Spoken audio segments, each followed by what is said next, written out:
네, 안녕하십니까. 저는 트레스디아스 61기 태용기의 김학용이라고 합니다.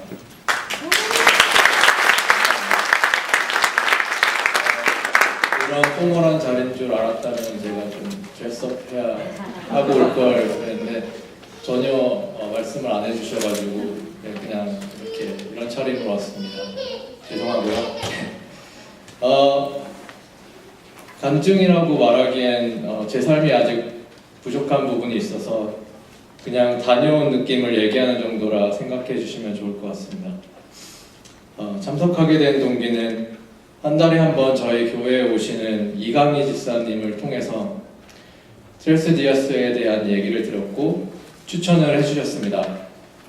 다녀오신 분들도 느끼셨겠지만 구체적인 내용과 어떤 형식의 집회일 거라는 등의 그런 인포가 없이 그저 그분과 저희 담임 목사님도 예전에 다녀와 보셨다는 얘기에 신뢰를 하여서 가기를 마음먹고 또 가기 전날 마지막 날에 어떤 곳인지 구글에 좀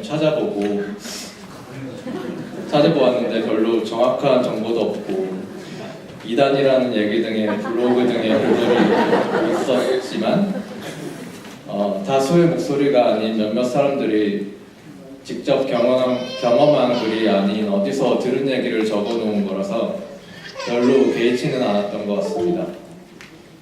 사실 그보다 앞서 이강희 집사님이 트레스디아스를 저희 부부에게 추천을 해주셨을 때 저는 이 트레스디아스를 와이프 보고 먼저 다녀오라고 추천했습니다. 제 딴에는 저보다 와이프에게 더 필요할 것 같다는 신앙적인 교만함이 있었던 것 같습니다. 그렇게 시간이 흐르던 중 제 마음속에 나와 하나님과의 관계가 점점 더 멀어짐을 느꼈고 나의 신앙에 뭔가 새로운 불을 지필 수 있는 것이 필요하다는 생각과 또 한편으로는 신앙적인 마음으로 어떤 걸 얻으려는 것보다는 머리 좀 식히고 오자는 마음도 같이 들어서 와이프에게 우리 같이 다녀오자라고 말을 했고 와이프는 아기 걱정과 제가 전에 다녔던 직장으로 복귀한 지 몇 주 안 된 상황이라 현실적인 걱정을 많이 했지만 항상 저에게 져주는 착한 와이프는 제 설득에 순종했습니다. 수요일 당일날 저는 맨하탄에서 일을 하고 있었기에 다시 제가 살고 있는 플러싱으로 와야 해서 원래 퇴근 시간보다 3시간 정도 빨리 기차를 타고 집으로 와서 제 딸아이 하엘이와 또 하엘이를 봐주시는 권사님을 마지막으로 뵙고 차를 몰고 목사님을 픽업해서 동산이라는 곳으로 향했습니다. 그때 저의 감정은 몇 년 만에 누리는 자유랄까? 청년 때로 돌아가 친구들과 여행을 떠나는 기분이었습니다. 특히 제가 사랑하는 목사님과 1시간 반 이상을 담소를 나누며 갈 수 있었기에 감정이 더 그랬는지도 모르겠습니다. 동산에 도착을 했지만 저희는 1시간 정도 지각을 했습니다. 저희가 도착을 하고 나서도 더 10분 정도 늦게 오신 분이 계셨습니다. 그분이 전재민 형제님이셨는데 혹시 오셨나요?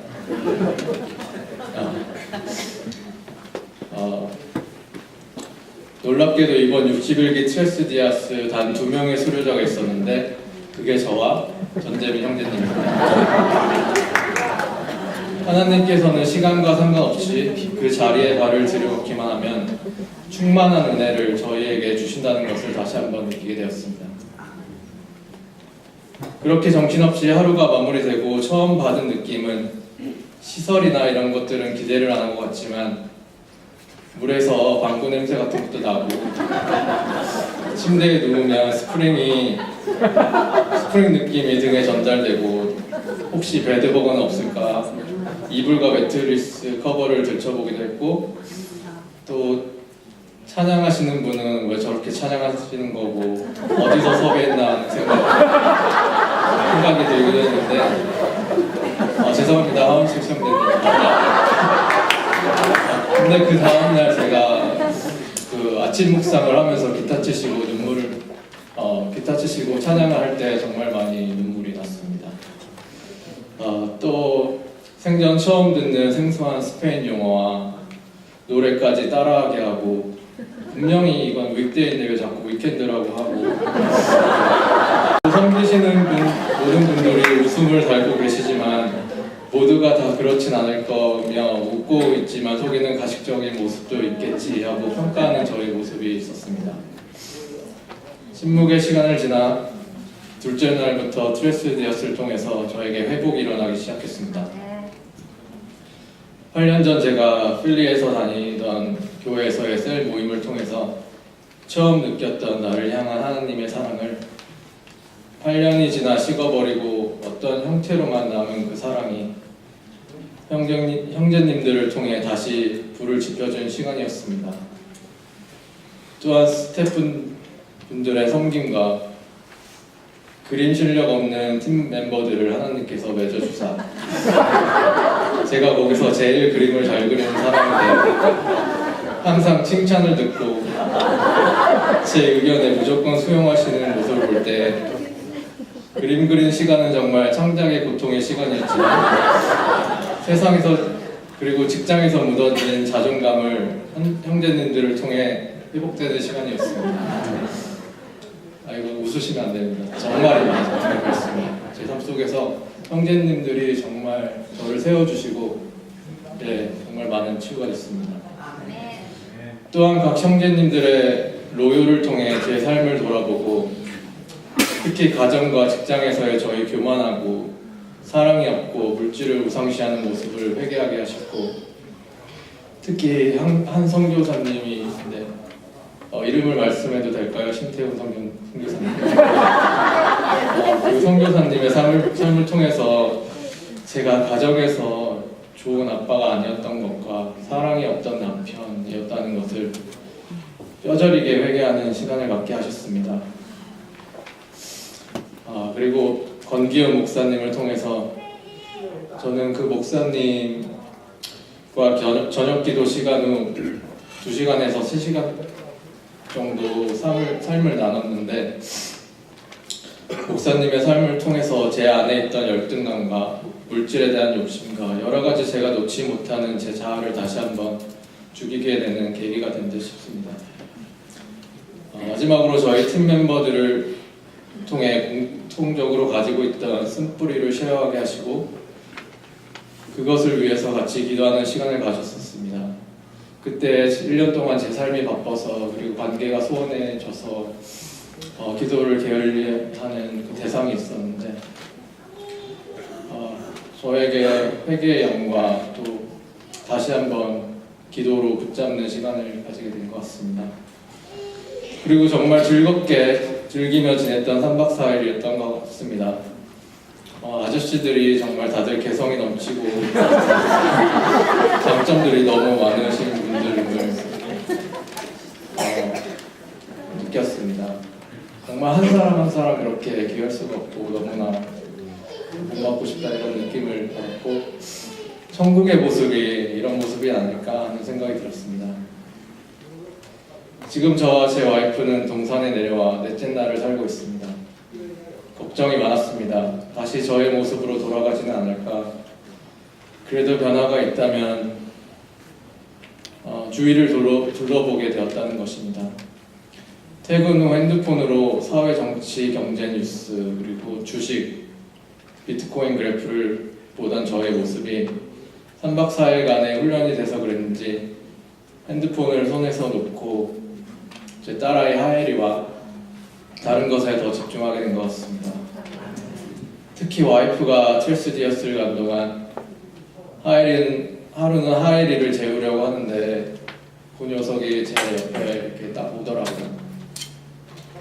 전에는 저희가 침대를 이렇게 퀸 사이즈 2개를 붙여가지고 이렇게 자고 있습니다. 그 조그만 아이가 퀸 사이즈 하나를 다 쓰고요. 저희 부부는 그 옆에 쓰고 있는데, 항상 잘 때면은 자기 침대에 가서 이렇게 자는 아이인데 웬일인지 그 아이가 저한테 앵기고 옆에 이렇게 딱 붙어서 자더라고요. 그 모습이 너무나 감동스러웠고, 내가 바뀌니까 이 아이도 이렇게 바뀌는구나 하는 생각이 들었습니다. 또한 주위를 둘러보게 되었습니다. 제가 아는 한 형제가 있습니다. 그 형제는 지금 약혼녀와 어떤 상황적인 그런 걸로 결혼이 파혼이 되고 이제 신분 문제도 이제 있습니다. 전에 같았으면은 제 삶이 무거워서 이제 그 형제한테 잘 전화도 못하고 그랬는데 제가 트레스디어스를 갔다 오고 딱 마침 그때 류현진 그 월드 시리즈 선발 투수로 와서 던지게 돼서 형 우리 집에 한번 와 같이 류현진 던지는 거 보고 같이 좀 놀자 이렇게 얘기를 했습니다. 그래서 그렇게 저희 집에 와서 이렇게 밥도 시켜 먹고 류현진 경기를 보는 도중에 이제 트레스디어스 얘기를 살짝 하고 그 안에 있던 그런 모든 얘기를 같이 쉐어하는 계기가 됐습니다. 그리고 또 한 가지 달라진 건 기도입니다. 제 삶에서 형식적으로 나왔던 기도가 정말 마음속으로 하나님을 찾고 정말 아버지라는 그런 마음으로 기도를 하게 되는 것 같습니다. 그리고 가족 예배를 시작하려고 했지만 일단은 성경을 같이 와이프랑 보기로 했습니다. 그래서 잠언을 시작했고요. 하루에 한 장씩 이렇게 보기로 해서 저 한 절, 와이프 한 절 이렇게 돌아가면서 보고 있습니다. 일주일 전에 시작했지만 아직 4장밖에 못 읽었습니다. 다시 이 기회를 통해서 마음을 단단히 먹고 다시 시작하는 계기가 됐으면 좋겠습니다. 알았지 유리야? 마지막으로 트레스디어스를 전파하는 제 모습을 보게 되었습니다. 이 뉴욕에서 제가 가장 친한 두 명의 형제가 있습니다. 한 명은 의대를 준비하고 있는 동생이고 한 명은 아까 말한 그 형제인데요. 제가 트레스디어스를 갔다 온 직후 제가 갑자기 그 아는 동생에게 연락을 취하고 싶더라고요. 그래서 연락을 했습니다. 근데 그 형제가 형, 나 의대 됐어 이러는 겁니다. 그래서 저도 모르게 할렐루야 나왔고 그러면서 너 혹시 트레스디어스라는 거 들어봤니? 예전에 저랑 그 아이는 로체스터 문누리교회에서 같이 찬양을 했었습니다. 걔는 베이스를 치고 저는 찬양 리더를 했었는데 여기 트레스디어스를 통해서 같이 한번 해보고 싶다는 그런 느낌이 너무 많이 들었습니다. 그래서 제가 너 트레스디어스라는 거 들어봤어? 그때 못 들어봤답니다. 근데 형이 추천하고 그러는 거면 자기는 어디든지 갈 수 있으니까 한번 해보겠다고 그렇게 얘기를 했습니다. 그리고 또 한 명 아까 그 형제가 있습니다. 그 형제는 이 동생처럼 마음이 그렇게 가볍게 열리는 분이 아닙니다. 엄청나게 닫혀있고 좀 다루기 어렵고 좀 섬세한 형인데요. 그 형을 위해서 저희가 이제 트레스디어스를 갔다 오면 저랑 2번 저희 집에 가서 밥을 먹었고 또 와이프가 트레스디어스 가는 후에 저번 주 금요일 날 이제 불러서 밥을 먹었습니다. 그 형이 저희 와이프랑 같이 있을 때는 전혀 저희 집에 오는 성격이 아니에요. 저희 와이프를 되게 어려워하고 그런데 그 형이 제가 그 전에 와이프 트레스디어스 갔을 때 하일이랑 그렇게 잘 지내는 모습을 보고 되게 감동이 돼서 하일이 너무 보고 싶고 너 그렇게 하는 모습도 그렇게 보고 싶다고 해서 내가 유리가 저희 와이프 이름이 유리입니다. 유리가 있지만 찾아가겠다. 정말 그 형 입장에서 정말 어려운 결정이었습니다. 그래서 그렇게 밥을 먹고 또 어쩌다 보니까 또 삶을 나누게 되었습니다. 그 형의 모든 문제들을 제가 그렇게 그렇게 어려웠던 그 저희 와이프한테 다 얘기를 하고 그 과정 중에 또 와이프도 같은 그런 공통적인 그런 부분이 있어서 또 얘기를 하고 그 가운데 자연스럽게 트레스디어스 얘기가 나왔습니다. 형, 우리 다음에 트레스디어스 한번 같이 가자. 나도 거기 다시 한번 갈 거야. 그래서 이렇게 또 트레스디어스를 전파하는 저의 모습을 보게 되었습니다. 그리고 마지막으로 저희 간증이라고 하긴 좀 뭐하지만 정말 이 스피치 정말 하기 싫었습니다. 제가 정말 마음이 잘 안 나온 것 같습니다. 그래서 이거를 저희 교회 끝나고 부랴부랴 오늘 교회 끝나고 2시부터 빨리 쓴 거였습니다. 근데 쓰는 과정에도 정말 하나님께서 마음을 주시지 않는 거예요. 왜 이렇게 마음이 답답한지. 또 홍 회장님께서는 전화하셔서 3분을 주니 5분을 주니 이렇게 하시고 죄송합니다. 그래가지고 그냥 그랬는데 저희 교회에 안수지사님으로 계시는 분이 제가 막 쓰던 중에 연락이 왔습니다. 자기 지금 이 모임에 가고 싶다고. 내가 갈 테니까 우리 집에 올 테니까 같이 내 차 타고 같이 가자고. 그래서 제가 이제 운전해서 이제 모시고 왔습니다. 지금 여기 와 계십니다. 정말 그 짧은 통화였지만 정말 제가 그렇게 쓰기 싫었던 그 간증문, 그 통화를 받고 너무 좀 감동이 돼서 막 써내려 갔던 것 같습니다. 아직도 저에겐 이렇게 교만한 마음이 자리 잡고 하나님께서 저를 더 연단시켜야겠지만 그때마다 좌절하지 않고 나아갈 수 있게 기도 많이 해주시길 바랍니다. 또한 여기 저와 같은 마음으로 오신 분 계신다면 이 기회를 통해 그리고 다음번에 트레스디어스를 통해서 다시 한번 새 힘을 얻고 새 사랑을 느끼는 자리가 되었으면 좋겠습니다. 감사합니다.